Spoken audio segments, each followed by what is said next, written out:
तो मैंने उसको कहा यार अच्छा दैट वाज इनोवेशन। आप सोचिए उसका वो आइडिया कितना क्लिक किया, जोमेटो, स्विगी, बिग बास्केट। आज आप क्या कर रहे हो, यही तो है, आप फोन करो आपके घर पे 2 मिनट में आइटम। तो ये उसकी सोच थी उस समय 90 से। कहता था भैया आपने उस समय कर नहीं दिया होता तो आज ये सब हमसे पीछे ही होते ना। तो मुझे लगता है कि हम लोग जो है ना, मैं चूंकि चलिए आपको ये भी शेयर कर दे, मेरे पापा भी टीचर थे। तो आप सब टीचर हो तो हम लोग के ना संस्कार में वो रक्त में टीचर प्रवाहित हो रहा है, ये समझिए है ना। तो हम लोग टीचर के बच्चे हैं, तो हम लोगों को लगता था ना कि यार ये काम हमारे लेवल का नहीं है। हम लोग लेवल ढूंढते रहेगा तब तक कोई और आगे निकल गया। स्विगी है, ये जोमेटो है, ये सब यही तो कर रहे हैं। और आपको जान के हैरानी होगी इनके पब्लिक इश्यूज। एक मेरा दोस्त है फरखाबाद का शर्मा, जिसका एक पेटीएम है। पेटीएम में कुछ नहीं है मैडम, कोई ना तो फैक्ट्री है, न कोई मशीनरीज लगी है। जब कभी हम लोग कहीं इन्वेस्टमेंट करने की बात कहते थे, बैंक क्या कहता था, आपकी एसेट्स कहाँ है। अब इनसे कोई पूछो भैया एसेट्स कहाँ है आपकी, ना जोमेटो के पास है, ना स्विगी के पास है, किसी पर कोई एसेट वेसेट नहीं है। और अब देखिए अरबों खरबों का बिजनेस चल रहा है। तो देखिए समय ऐसे बदलता है। आप जिस चीज को आपको लग रहा है कि यार इज दैट पॉसिबल, अरे हो ही नहीं सकता है, हम कानपुर वासी तो हमेशा पहले दिमाग में पापा कह रही यार ये हो ही नहीं सकता, कहाँ से दिमाग लगा रहे। अब हम देखो ना, हमारी सोच वो पापा ने कर रखी शुरू से। भाई अध्यापक की सोच लिमिटेड रहती है कि मेरा लड़का क्या बने, डॉक्टर बन जाए, इंजीनियर बन जाए। आप बताओ, और बहुत हुआ अरे चलो मेरे बेटा कंपनी सेक्रेटरी है, वो भी जब आपको वो शेयर करें तो आपको हंसी आएगी। 1989 में मेरी मैरिज हुई, मेरे फादर इन लॉ अपटॉन में थे। अपटॉन आप समझे, उस समय अपटॉन का वाला नाम था टीवी में, और उसमें इंजीनियर थे, एग्जीक्यूटिव इंजीनियर। तो उन्होंने, मैं उस समय ब्रिटिश इंडिया कॉर्पोरेशन में गवर्नमेंट ऑफ इंडिया, और उन्हें लगा मेरा दामाद कंपनी सेक्रेटरी अफसर है वहां बहुत बड़ा, तो उन्होंने शादी तय कर दी। और जब मेरी दादी साहब, मतलब मेरी वाइफ की दादी को पता चला, तो उन्होंने, घर का नाम मेरे फादर इन लॉ का मदन था, अरे मदन ये क्या सुन रहे हैं, तुम्हारी इकलौती लड़की, तुम सेक्रेटरी पेक्रेटरी से शादी कर रहे हो। अब सोचो सेक्रेटरी पेक्रेटरी ऐसे कहते हैं, कोई टाइपिस्ट हो सेक्रेटरी पेक्रेटरी से शादी कर रहे हो। अरे कोई बैंक का ही ढूंढ लेते। अरे मतलब बैंक लगा बहुत बड़ी चीज है। और आप समझिए कंपनी सेक्रेटरी एंड बैंक वाले लोग कुछ नहीं समझते। आप ऐसे ही मतलब अदरवाइज मत लीजिए। मतलब हम लोगों को लगता है कि we the professionals, I mean like chartered accountant, company secretary, cost accountant, APS, हम लोग अपने को थोड़ा सा ऊपर समझते हैं, I mean in comparison to all other, you know. तो एनीवे, हम छोटा बड़ा देखिए कोई नहीं होता, वो सोच भी अच्छी नहीं है। लेकिन समाव हमें ये लगा उस समय कि दादी साहब की सोच देखो, उन्हें लगा सेक्रेटरी पेक्रेटरी से कहाँ शादी करो। तो वो जो चीजें है ना, वो माइंडसेट भी चेंज करने की जरूरत है। आज जरूरत इसी बात की है, जो हम लोग 5th रिवॉल्यूशन में चले गए जब, तो जरूरत इसी बात की है कि आपको कभी एक बार नहीं लगा कि ह्यूमन बीइंग की तरह क्या इन मशीनरीज में सेंटिमेंट्स हैं? आपकी तरफ से जवाब आना चाहिए। क्या इनमें मशीनरीज में कोई भावनाएं हैं, कोई दुख दर्द समझते हैं, कोई सिंपैथी इंपैथी है क्या इन मशीनरीज में? आप बताओ ना मुझे, कोई भी चीज आपको लगती हो जो आपके सेंटिमेंट्स, आपकी भावनाएं हैं, क्या इन मशीनों में हो सकती है? आप ये मशीनें वो करेंगी जो आप सोच भी नहीं सकते। हो सकता है गलत डायरेक्शन आपका सब कुछ बिगाड़ के रख दे। ये गलत डायरेक्शन के एग्जाम्पल्स है ना, आर्टिफिशियल इंटेलिजेंस में जो जब भी आपका डिसीजन, एक देखिए आप ही फीडर हो। आपको जब पता नहीं, मैंने बताया कि अभी डिस्कशन में नहीं बताया, जब टीसीएस इन्फोसिस को हम लोगों ने असाइनमेंट्स दिए थे गवर्नमेंट की तरफ से, तो आपको ताज्जुब होगा, पैरेलल लाइन चलती थी। पैरेलल मतलब जो फिजिकल आप काम कर रहे हो करते रहिए, साइमल्टेनियसली कंप्यूटर्स में काम शुरू हो गया। तो फिजिकल रोका इसलिए नहीं जाता because we were not confident कि हो भी पाएगा कि नहीं हो पाएगा। तो देखिए कॉन्फिडेंस की कमी, और अमेरिका वगैरह में कॉन्फिडेंस हो चाहे ना हो, तुम आज से घर बैठो, हम इसी में करेंगे। हमारे इतने हम लोग डरपोक हमेशा से रहे, आज भी वो है, आज भी हम लोग यही करते हैं। अभी आपको लेटेस्ट बताएं, जब स्टॉक एक्सचेंज में हमारा सीटीओ है, कोई चीज बना, ठीक हम तो कानपुर वाले, हम उसके चेयरमैन है सीटीओ का, सॉरी उसके जो कमेटी हमारी स्कॉट स्टैंडिंग कमेटी और टेक्नोलॉजी है, उसका मैं चेयरमैन हूं। तो हम लोग उसी भाषा को समझने वाले। हमको तुम कंप्यूटर सब लिया, अरे आपने क्या कागज पे लेके आओ तुमको दिखाने के लिए। तो हम अभी भी देखिए, अभी भी आप लोगों से डिस्कशन के लिए, अभी भी हमारा जो हम इतना वो हमें लगता है हर चीज अभी आदत वही वाली चली जा रही है। तो चेंजेस हमको इतनी जल्दी, ये भी वही का है, स्टॉक एक्सचेंज का हमारा बैग है, तो ये देखो नहीं रहा, स्टॉक एक्सचेंज का इसलिए नहीं खुला, हमारा काम को बहुत बिल्कुल जाकर। तो आपको बता रहे जो चीजें हमारे से अलग हो जाएंगी हम लोग। तो स्टॉक में सीटीओ का जो बता रहे थे आपको, खुला बेटा जी जी, ठीक है। ये है डिस्कशन पेपर आपके साथ में, ये हम लोग करेंगे। अभी जब आप बोलोगे तब इस पे स्टार्ट कर देंगे। अभी हम लोग बात करेंगे प्रैक्टिकल उस पे की जो इंडस्ट्री 5.0 की जरूरत क्यों पड़ रही है। अभी आप इंडस्ट्री 4.0 का आज का टॉपिक आपका वही है, बट लेटर और सुनर बहुत जल्दी इंडस्ट्री 5.0 पे हिंदुस्तान ने काम शुरू कर दिया है, पूरी दुनिया को इस तरफ चलने लगी है। अब आप सुनो इंडस्ट्री 5.0 है क्या। 4.0 तो आपको सबको पता है, IoT है, AI है, डाटा एनालिस्ट है, ये सब चीजें आपको सबको पता, आप सब पढ़ के भी आए होंगे, आपको पता है टॉपिक ही यही है। अब इंडस्ट्री 5.0 इससे 2 कदम आगे, जो भी हमने थोड़ी देर पहले कहा, कोई सिंपैथी, कोई एम्पैथी, कोई दया भाव, कोई करुणा, कोई फीलिंग्स, कुछ भी नहीं है, कुछ भी नहीं। इंडस्ट्री 4.0 में कुछ भी नहीं है, आप समझ रहे हैं। अब वो कहाँ आएगी, जब आप रिवॉल्यूशन करेंगे, 5th पे जाएंगे। वो क्या है, हम वुमेन एम्पावरमेंट को बढ़ावा देंगे। हिंदुस्तान में शुरू है, चल रहा है, बहुत तेजी में वुमेन एम्पावरमेंट, चाइल्ड एजुकेशन। ये जो रोज अखबार में गंदगी पढ़ते ना, 4 साल की लड़की के साथ, 15 साल की लड़की के साथ, ये हो क्या रहा है यार, इस किस दिशा में हम जा रहे हैं। दिन भर बच्चे बैठ के रात में 12-12 बजे तक इंटरनेट पे वीडियोस देख रहे हैं, ये किस दिशा में ले जा रहे हैं देश को। इसलिए हम कहते हैं हमारे देश को जरूरत है हमारी अपनी विरासत को समझने की, हमारी अपनी विरासत को इज्जत देने की, हमारी अपनी माँ बहनों को इज्जत देने की। यही हमारी असली विरासत है। हम भगवान राम की संतान हैं, हमने विरासत में सब चीजें पाए हैं, संस्कार। उन संस्कारों से हम बहुत दूर होते जा रहे हैं। और आपको यकीन नहीं होगा, पूरी दुनिया में बोल रहा हूँ मैडम, मैं पूरी दुनिया में विद गॉड ग्रेस काफी कंट्रीज का विजिट हमने किया है, तो मैंने देखा है कि महिलाएं पसंद कर रही है साड़ी पहनना। पूरी दुनिया की वो सीख रही है कि यार मुझे पहनाओ, मुझे अच्छा लगता है, मुझे भजन सुनाओ यार, हिंदुस्तान में भजन कैसे होते हैं। इस्कॉन, हर पूरी दुनिया में इस्कॉन टेम्पल्स बन रहे हैं, सऊदी तक में भगवान राम का टेम्पल। अब सोचो, हर आदमी हमारे संस्कारों से सीखना चाह रहा है। उन्हें पता है कि हिंदुस्तान है जिसकी कल्चर सिखाती है कि माँ बाप का सम्मान कैसे करना है। पूरी दुनिया को सम्मान करना नहीं आता। आज आपको पता है पूरे वर्ल्ड में रिस्ट्रिक्शन लग गया, 18+ के बच्चे ही इस तरीके की मूवीज देखेंगे, एडल्ट मूवीज। पहले नहीं था। जो आप देखिए, जैसे अपने यहाँ विस्की की दुकानें होती हैं, जगह जगह खुली रहती है, US वगैरह में पिस्टल्स की दुकानें खुली रहती है। रिजल्ट आपने देखा, जरा सी बात हुई, लड़का गुस्से में चाप पे चला दिया। क्या है यार, किस दिशा में जा रहे थे। अब उनको जरूरत आ गई है उस रिवॉल्यूशन की जो हिंदुस्तान सिखाएगा। इसीलिए हम कहते हैं ना, वो दिन दूर नहीं जब भारत विश्व गुरु बन जाएगा।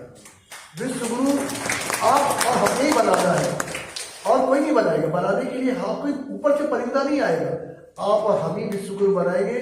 जरूरत इस बात की है कि हम आने वाली जनरेशन में वो संस्कार पैदा करें, और प्रयास ये करें कि आप सब यंगस्टर्स हैं, किसी की शादी हो गई है, किसी की होने वाली है, किसी की होगी, जो भी है। अब जो हमारी नई जनरेशन है ना, उनको ऐसे संस्कार दें, उनको सिखाएं कि इज्जत, रिस्पेक्ट जब आप देते हो ना तो रिस्पेक्ट मिलती है। रिस्पेक्ट देना हम जब उनको सिखाते नहीं है, हम जब सुबह उठ के, जब मेरा बेटा देखता है कि डैडी उठे, मम्मी पापा के अपने पैर छू रहे हैं, तो हमारे पैर छूना शुरू कर देता है। यही होता था ना। संस्कार की फ्लो ऊपर से नीचे चलती है, नीचे से ऊपर नहीं जाती है। तो संस्कार सिखाने की जरूरत है, और हर रिवॉल्यूशन आपसे ही बच्चा सीखता है। फर्स्ट टीचर कौन होता है, कैन यू टेल मी। जब बच्चा जन्म लेता है, सबसे पहले कहते ना, पैदा होते ही वो सबको पता है फर्स्ट टीचर ही उसकी माँ है। अब वो बच्चा माँ से ही संस्कार ले रहा है। तो फर्स्ट रिवॉल्यूशन अगर वैसे बात करें, जब हम इंडस्ट्री 5.0 में जाएंगे तो रिवॉल्यूशन कहाँ से शुरू होगा, माँ से। हमें जरूरत क्या है, माँ को संस्कारित करने की। अब वो श्रुति मेरी बेटी को भी जानती है, मेरी बड़ी बेटी अपूर्वा है, सी इज कंपनी सेक्रेटरी। छोटी बेटी आयुषी है, C chartered accountant and company secretary. बेटा मेरा यही के बैठा है, you know he is a mild autism victim. तो ईश्वर की कृपा है। तो मुझे लगता है ना, ईश्वर ने मुझे मौका दिया, because I am a social person. दुनिया के हर जगह जाके हम सोशल सर्विस करते थे, प्रभु ने कहा नहीं, आपको आपके घर में भेज रहे, दिन भर सोशल सर्विस करिए। तो ये भी प्रभु कृपा है। हर एक को प्रसाद के समझ के करिए, तो आपको लगता है ये एक अच्छी चीज है। तो मैं अपनी अपूर्वा के बारे में बता रहा था। After 8 years of marriage, madam अभी इसको लास्ट ईयर एक बेटी हुई है, अर्पिता नाम है उसका। हम लोग अभी गोवा में उसका फर्स्ट बर्थडे मनाने गए थे। तो मैंने अपनी बेटी को एक बात और उसको संस्कार मिले। मैंने कहा बेटा सिंस प्रेगनेंसी, मैंने कहा बेटा अच्छे केवल सीरियल से देखना, अच्छे भजन सुनना, और आपको रिजल्ट देखिए। बच्ची अभी भी राम आएंगे तो संगीता से जाऊंगी, बच्ची खाना जब टीवी पे देखती हो गाना तब वो जो नैनी उसकी खिलाती तब वो खाती है। तो वो संस्कार आपको पैदा करने की जरूरत है। आप अपने बच्चों को सिंस बर्थ, अगर जब कहते ना कौन थे वो, मुझे याद उनका नाम नहीं आ रहा है, एक अभिमन्यु था शायद ना, isn't it, if I am not mistaken, Abhimanyu ने बताते चाइल्ड हूँ उसने उससे सीख लिया था, इजंट इट। तो वो अपने यहाँ जो संस्कृति में अपने संस्कारों में सिखाएगा कुछ गलत नहीं है। वो सिंस बर्थ चाइल्डहुड से ही हम लोग सीखना शुरू कर देते हैं, और जितनी अच्छी सीख पड़ेगी। हमें लोग कहते हैं पंडित दीनदयाल में पढ़ा था, हमारे ज्यादातर दोस्त जितने भी कोई IAS है कोई PCS है। अब सोचिए प्रोडक्ट ऐसे तो बन नहीं जाते हैं। आप अपने यहाँ देखो ना, कट ऑफ मार्क्स क्यों बनाए जाते हैं? कट ऑफ का मतलब है कि हम इससे मेरिट पे इतने हैं, तो कहीं ना कहीं कट ऑफ के लिए अच्छे बच्चे आ रहे हैं ना। और फिर मैं मैडम बार बार एक ही बात कहता हूँ, टॉप लेवल पे कोई कंपटीशन नहीं है। कंपटीशन केवल नीचे लेवल पे आके होता है। जो मेरिटोरियस बच्चे हैं उन्हें कहीं कोई दिक्कत कभी भी नहीं आई है। आप क्या जितने भी वो आते होंगे, बिकॉज हमारे तो HR वाले लोग जाते रहते हैं उसके लिए प्लेसमेंट के लिए, तो बताते हैं सर टॉप बच्चे तुरंत अलग से प्रतिभा नजर आ जाती है। ग्रुप डिस्कशन में क्लास क्वेश्चन में वो अपने आप नजर आते हैं, यार ये डिजर्विंग बच्चे, उन्हीं को पिक करके चले। तो हम ये चाहते हैं ना कि आप लोग अपनी एज ए फैकल्टी ऐसे डेवलप करें अपने बच्चों को कि उनको पढ़ाई से ज्यादा एक अपना बना दे, चाहे इंडस्ट्री जितनी भी कानपुर में है, एक रिलेशनशिप डेवलप करिए, उनका मंथली विजिट एक बार कराइए, उन बच्चों को प्रैक्टिकल एस्पेक्ट से वो रूबरू हो, उन्हें नजर आए कि एक्चुअल जिंदगी क्या है। एकेडमी बुक की नॉलेज तो सबको हो जाएगी, प्रैक्टिकल नॉलेज मैनेज कराना, आप एज ए प्रिंसिपल आपका मैनेजमेंट जो भी है, प्रैक्टिकल नॉलेज बच्चों को बहुत रियल वर्ल्ड में वही काम आती है दोस्त, बुक की नॉलेज काम है। जैसे अब अगर आपको याद हो साइंस साइड के जो बच्चों को मुझे पता है, आप मुझे बता दीजिए टेक्नोमेट्री पढ़ी है मैथ्स में किसी ने, कहाँ पे काम आती है मुझे ये बता, आती कहीं का? मैं इसरो वगैरह में आती हूँ मुझे नहीं पता चला, अदरवाइज टेक्नोमेट्री मैडम कहीं काम नहीं है। अब काम क्या आता है? अर्थमेटिक। हर जगह सब्जी लेने जाओ तब भी अर्थमेटिक, क्लास 8 में ही छूट जाती है, क्लास 8 से ही छूट जाती है। मैं वही करो, आप वही मैं करो, जो भी चीजें हैं आप प्रैक्टिकल खुद तो है ही है, आप सब faculty member, learner faculty member है। आई विल नॉट सजेस्ट कि आपको सीखने की जरूरत है, बट मैं ये जरूर कहूंगा कि जो कुछ भी आपको पता है टर्न इनटू रियलिटी, प्रैक्टिकल में जाके बच्चे को उस चीज से मतलब कहते हैं ना ट्रांसफॉर्म, उससे चीजें हैं। तो इंडस्ट्री 5.0 में फिर से अपने आ जाए कि हमें एक संस्कारित भारत बनाने के लिए सेंटिमेंट्स चाहिए। उसके लिए सबसे ज्यादा जरूरी है महिला सशक्तिकरण, सबसे इंपॉर्टेंट, क्योंकि 50% पॉपुलेशन उन्हीं की है। आप देखिए ना फ्री बीज जो बढ़ रही है, ये क्यों बढ़ रही है? इसलिए नहीं बढ़ रही है, उन्हें पता है महिलाएं जल्दी आ जाती है प्रलोभन में, जिसे कहते हैं, मतलब एक सॉफ्ट कॉर्नर होती है कि मैडम आपको ना चलिए वो ये खड़ा नहीं, हम 2100 रुपए, अब 2100 सब जगह करेंगे, महाराष्ट्र के चुनाव में मैंने यही किया, दिल्ली के चुनाव में ये किया। अरे क्या है यार फ्री बीज में आके आपको क्या लगता है? The girls are not intelligent है ना, ये लिख लीजिए। मैं फिर आपको कह के जा रहा हूं, इस बार ये केजरीवाल नहीं जीत सकता कि दुनिया जान गई कि फ्री बीज करके आप ऐसे नहीं, आपको संस्कारित भारत मोदी की तरह बनाना पड़ेगा। हम मोदी जी की वो नहीं कर रहे प्रशंसा, मैं कह रहा हूं सिर्फ एक आपको अपनी इकोनॉमी को सुदृढ़ करते हुए आप बांटने की खूब व्यवस्था कर लीजिए। एक एग्जाम्पल लीजिए, आपकी मंथली इनकम 1 लाख रुपए है, हम समझते हैं नॉर्मली आजकल लोगों की ऐसी 1,50,000 से तो ऊपर हर एक की रहती है। अब मंथली इनकम वाली 1 लाख रुपए है और खर्चे आप 1.5 लाख कर लो, तो क्या होगा भाई? आप कहीं ना कहीं से कुछ करोगे ना, रिजल्ट क्या होगा? आप डेट ड्रिवन हो जाओगे, एक दिन आएगा बैंकक्रप्ट हो जाओगे। चलिए अब उस पर आ जाए, किसी ने मुझसे भी थोड़ी देर पहले बात कही थी, ऑफ कोर्स अगेन श्रुति की बात मुझे याद आई। श्रुति मुझे कह रही थी सर उस समय CAs की बड़ी डिमांड थी, जब हम बोली मैं कंपनी सेक्रेटरी कहते CA लोग ज्यादा जानते थे। बेटा मैं CAs की बात बताऊं, आदरणीय मोदी जी को हमने एज ए चीफ गेस्ट बुलाया था विज्ञान भवन में, उसके पहले वो CA इंस्टीट्यूट के भी एक प्रोग्राम में गए थे।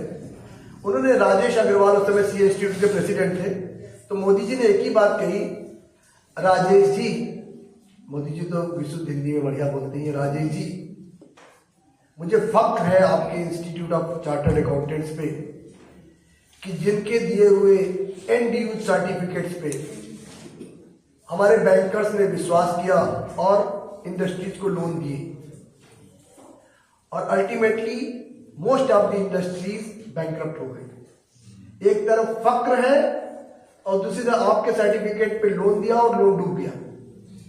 Believe me, Rajesh ji toilet के बहाने उठे फिर वापस नहीं लौट गए। मतलब ये बहुत बड़ा कटाक्ष था कि आप इतना बड़ा प्रोफेशनल इंस्टीट्यूट के आप हेड हो, आप अपने यहाँ ये एथिकल वैल्यूज नहीं लेके आ पाए कि आप सर्टिफिकेट बेचते नहीं है। सर्टिफिकेट देने के पहले आपको ड्यू डिलीजेंस करना पड़ता है। सर्टिफिकेट केवल पैसे से नहीं दिया जाता है कि आपको 1 लाख रुपए फीस मिल गई तो आपने एनडीयू सर्टिफिकेट, एनडीयू ये होता है मैडम कि मैंने पर्टिकुलर प्रोजेक्ट के लिए पैसे लिए और उस प्रोजेक्ट में लगाए, उसका वेरिफिकेशन थ्रू वाउचर्स वगैरह होता है, तब सीए कहता है कि नहीं ये पैसे प्लांट मशीनरी के लिए गए, हाँ प्लांट खरीदे गए, ये पैसे केमिकल्स के लिए गए, रॉ मटेरियल, सब चीज अलग अलग वो सर्टिफाई करता है, अपना सर्टिफिकेट देता है। वो सर्टिफिकेट के बेस पे बैंक अपना सब करता रहता है और वो सर्टिफिकेट नॉर्मली क्या है, वो चार्टर्ड अकाउंटेंट लगे रहते पुराने वो वही अरे अपने ही घर की कंपनियां देते रहे। रिजल्ट क्या हुआ, सारी इंडस्ट्री एनपीए में चली गई। सॉरी आप बता ओके, तो चलिए मुझे बता दीजिएगा, हो गया टाइम। चलिए केस स्टडी आप एलन मार्क्स पे करने जा रही है, चलिए कर लीजिए, मुझे बताइएगा, हम लोग कोर्स पे आ जाएंगे। अभी बस 1 मिनट में अपनी बात को वाली को विराम देते हैं, स्टडी करिएगा, उसके बाद हम आपसे स्टडी करेंगे एलन मार्क्स के बारे में, बिकॉज आप लोग तो स्टडी प्रॉपर तरीके से करोगे, हम लोग तो ऐसे पढ़ के सुन सुना के करते हैं। तो अब इंडस्ट्री 5.0 पे जो अपने चर्चा कर रहे थे वो यही। अब कार्बन क्रेडिट एक वर्ड सुना होगा आपने, सुना है कार्बन क्रेडिट? चलिए हम बताते हैं, ये है इंडस्ट्री 5.0 पे। कार्बन क्रेडिट क्या है, जितना आपका पॉल्यूशन क्रिएट होता है ना, इंडस्ट्री को नॉर्म्स दिए हैं वर्ल्ड से कि आप अपनी इंडस्ट्री से कार्बन इससे ज्यादा प्रोड्यूस नहीं करेंगे, और अगर आप उस नॉर्म्स के अंदर रहते हैं तो आपको स्विट्जरलैंड वगैरह सर्टिफिकेट, स्विट्जरलैंड एक कंपनी है वर्ल्ड की, वो सर्टिफिकेट देती कि नहीं इनके ना नॉर्म्स पूरे हो रहे हैं, तो वो कार्बन क्रेडिट में आपके डॉलर्स के टर्म पे पैसे आपके अकाउंट में आते हैं। तो ये आपकी विश्व की सबसे बड़ी समस्या है। What is that? Environment protection. ये 5.0 की डिमांड है, एनवायरमेंट प्रोटेक्शन, वुमेन एम्पावरमेंट। और थर्ड है हंगर। हंगर पूरे वर्ल्ड का, आप किसी देश में चले जाइए आपको भिखारी हर कोने में मिल जाएंगे। कहने का है स्टाइल अलग है मांगने की, कोई अपनी कर्तव्य दिखा के ले रहा है पैसे, कर्तव्य समझते ना, जैसे अपने यहाँ नहीं देखते होंगे रस्सी में बच्चे चल रहे होते कभी कभी, तो अमेरिका लंदन वगैरह में वो कुछ कर्तव्य दिखा देते हैं, कुछ ऐसी डिजाइन बना खड़े हो जाएंगे, आपको लगे कार्टून है, कार्टून नहीं है, वो एक्चुअल आदमी खड़ा है। तो ये वो चाहते भिखारी खत्म हो जाए, वैनिश हो जाए, भीख खत्म हो जाए पूरी दुनिया से, सब सुख समृद्धि हो। इन्हीं शब्दों के साथ वाली को विराम देते हैं। ये अपना था इंडस्ट्री का एक जनरल ओवरव्यू। नेक्स्ट सेशन में अपने जब करेंगे तो एक्चुअल उस पर आ जाएंगे टॉपिक पे, only on industry 4.0, how to go ahead, how to proceed, कैसे क्या करें। बिकॉज देखिए हमारा काम ही रहा है प्रोजेक्ट बनाना, प्रोजेक्ट बनाने के लिए क्या क्या चीजें जरूरी होती है, प्रिपरेशन, प्लानिंग, वो हम लोग अपने next time. Thank you very much.